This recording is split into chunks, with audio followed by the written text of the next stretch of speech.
Mai sona ya haka ne yau kin cutar da masoyi, amma an faɗa shi so akwai na yayi.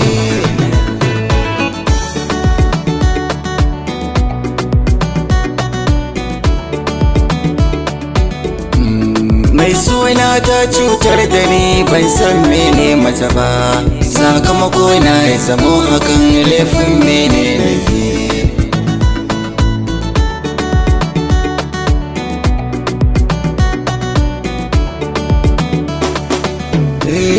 Tun a farko da al'amari ke na yi wa soyayya, ke ce na bai wa zuciya ba na miki jayayya, ke ce na bai wa kulawa har ine miki tarairaya.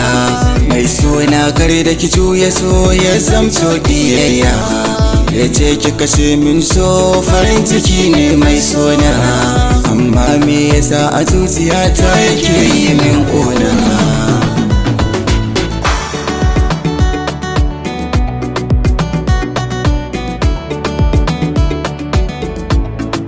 Ce kika faɗa mini rannan ya mai sona, ce kika ce ko yaushe zaki min rana, in kin ci na baya sai ki zo ki share hawaye na.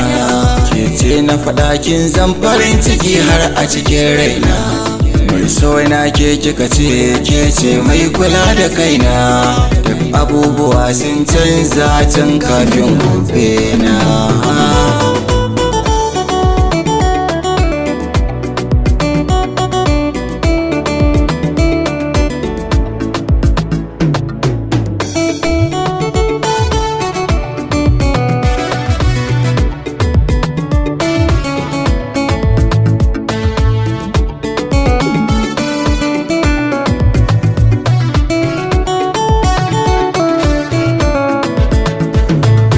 Wasu masoya sun ce so cuta yake, wasu kwa sun ce ai shi magani yake, to ni ku a gona na rasa yaya ma yake.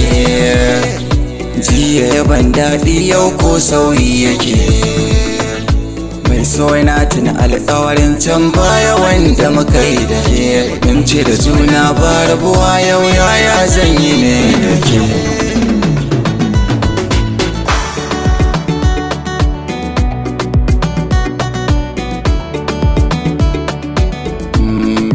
Amma in rabuwa da ni zai samu mai ki farin ciki, to ina yin alfahari hakan ko zai zama baƙin ciki. Duk da na ambata da cewar ke ce kika zama rabin ciki, zamo tamkar ni da wuri a so ni ma izam siyaki.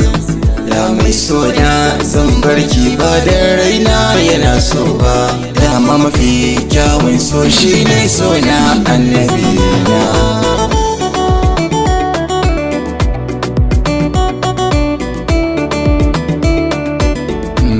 Mai sona ta cutar da ni ban san mene mata ba, sakamako na ya zamo hakan laifin mene ne.